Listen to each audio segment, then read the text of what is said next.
कि आदरणीय मंत्री जी, क्या आपके संज्ञान में है कि आपके नाक के नीचे आपके विभाग में करप्शन जो है वो सर तक पहुंच चुका है? सर अतुल क्या बोल रहे हो? खड़े होकर बोलो। अतुल समरपाल जी आप भी खड़े होकर बोले, क्या बोल रहे हैं? आप तो दोनों खड़े ही हैं, एक दो लोग और जो खड़े होकर बोलना चाहते हो सब लोग एक साथ बोल लो।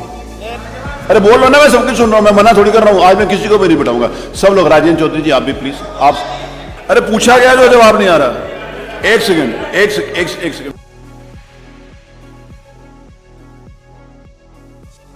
लखनऊ के सदन में जबरदस्त टकराव, सत्ता पक्ष और विपक्ष के बीच तीखी जुबानी जंग, विकास के दावों पर सवाल और जवाब में पलटवार, आरोप प्रत्यारोप और सदन में हंगामा। क्या सड़क निर्माण और मंडी कृषि विकास में हुई गड़बड़ी?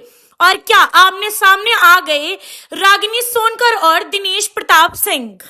रागिनी सोनकर और दिनेश प्रताप सिंह जो कि कृषि एवं खाद्य बागवानी प्रसारण मंत्री हैं, उनसे रागिनी सोनकर समाजवादी पार्टी की विधायक ने सवाल किया कि वाराणसी की दाल मंडी में 12 लाख रुपए की रोडों के लिए 3 करोड़ 44 लाख रुपए का भुगतान कराया गया और 20 साल पुरानी मंडी में जो कि 4 दीवारों से निर्मित थी, उसकी कार्यवाही भुगतान के लिए उप निदेशक की फॉल सीलिंग दिखा करके 40 सरिया का भुगतान किया गया और 4 लाख रुपए टाइल्स के लिए जो कि दिए जाने थे, उनके लिए 34 लाख रुपए लिए, जो कि काम सिर्फ 2 लाख और 44,000 का किया है।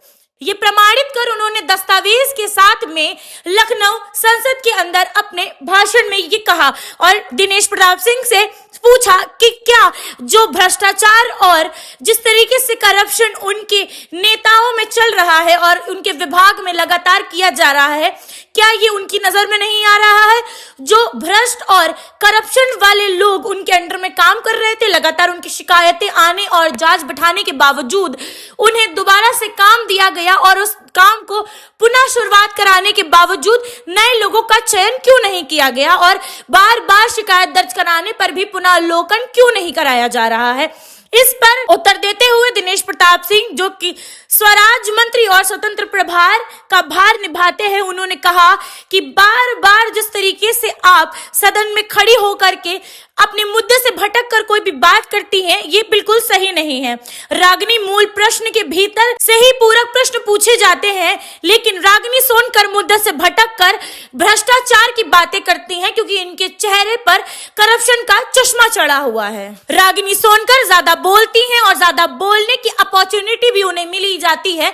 ये बोलते हुए सतीश महाना जो कि पीठासीन है लखनऊ संसद के, उनसे भी ये बात कही गई। उन्होंने कहा कि मछली शहर से लेकर के हर विधानसभा क्षेत्र उत्तर प्रदेश के उन्होंने विकास का कार्य किया है। मछली शहर जहां से चुनकर रागिनी सोनकर विधायक के रूप में आती हैं, वहां उन्होंने 4 करोड़ 81 लाख 16,000 रुपए की सड़कें बनाई हैं। उन्होंने भ्रष्टाचार को झूठ कहा और कहा कि इनकी आंखों पर तो करप्शन का चश्मा चढ़ा है, तो इन्हें विकास के कार्य कहां से ही दिखेंगे। रागिनी सोनकर ने जब बनारस की दाल मंडी की बात करी, उन्होंने ये कहा कि जो कि प्रधानमंत्री नरेंद्र मोदी का संसदीय क्षेत्र है, वहां पर लगातार भ्रष्टाचार हो रहा है और भ्रष्टाचार के साथ नियमों का उल्लंघन करके बार बार उन्हीं लोगों से कार्य कराया जा रहा है जो कि भ्रष्टाचार में संलिप्त हैं।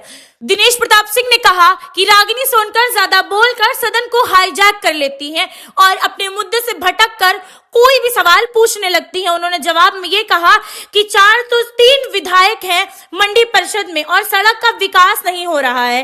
रागिनी सोनकर ने ये भी कहा कि वह विकास के कार्यों को देखना तो चाहती हैं, पर इतना भ्रष्टाचार हो जाता है कि वह देख नहीं पाती हैं। इस पर जवाब देते हुए दिनेश प्रताप सिंह ने कहा कि उन्होंने रागिनी सोनकर सहित 90 सत्ता विपक्ष के विधायकों की विधानसभा में सड़कें बनाई हैं, 90 से अधिक पर काम किया है और यही सूची रागिनी के फोन पर भी उन्होंने भेज दी है। और देखा जाए तो 403 लोगों की विधानसभाओं में विधायकों को फोन कर करके उन्होंने काम मांगे हैं, जिसमें उन्होंने सतीश महाना को साक्षी करार देते हुए ये बयान संसद में दिया, ये बयान सदन में दिया। और उन्होंने कहा कि लगभग 384 विधानसभा, विधान परिषद और लोकसभा और विधानसभा में उन्होंने कार्य किया है। 283 करोड़ विपक्ष के नेताओं के क्षेत्र में काम करा करके उन्होंने बीजेपी की और एनडीए के गठबंधन वाले विधायकों की भी सड़कें बनवाई हैं और 1200 करोड़ रुपए की कीमत लागत में लगाई है।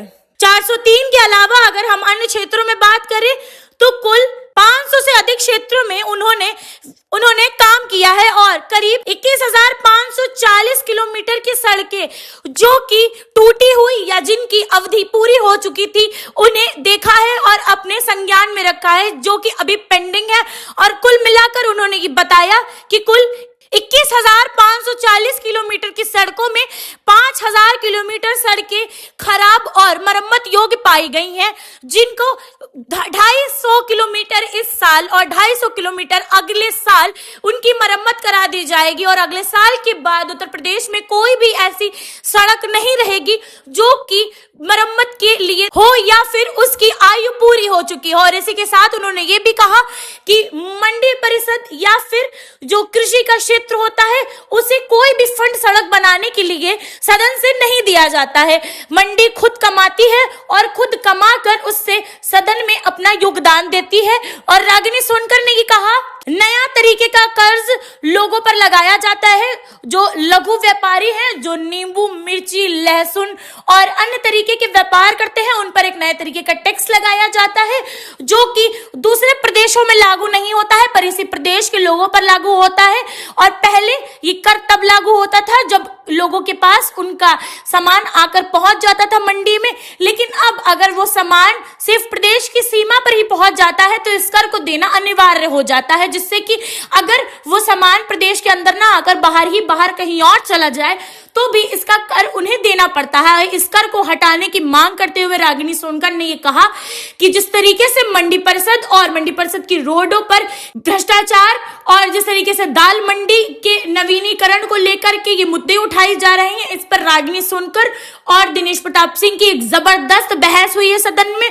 और इसमें सतीश महाना ने उन्हें शांत करते हुए कहा कि अगर आपके पास सारे साक्ष्य हैं और आप सही हैं तो इसे सदन में पेश करें और इस पर कार्यवाही की जाएगी। और इसी पे पक्ष में जो कि दिनेश प्रताप सिंह थे, उन्होंने ये कहते हुए हर एक आरोप का खंडन किया जो कि रागिनी सोनकर ने उनके ऊपर लगाए। और उन्होंने ये जवाब भी दिए कि उन्होंने केवल अपने सरकार के विधायकों और संसदीय क्षेत्रों में काम नहीं किया, बल्कि उन्होंने पूरे उत्तर प्रदेश में जितने भी क्षेत्र आते हैं सब में कार्य किया है और पक्ष और विपक्ष को ना देखते हुए सिर्फ जनता की उन्नति के लिए काम किया है और जनता के साथ उनकी प्रदेश की उन्नति के लिए ही कार्य किया है।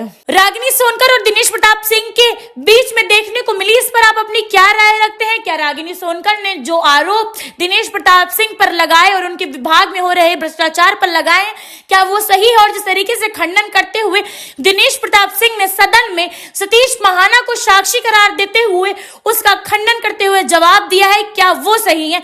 आप दोनों पर अपनी क्या राय रखते हैं? हमारे साथ कमेंट बॉक्स में जरूर शेयर करिएगा। धन्यवाद।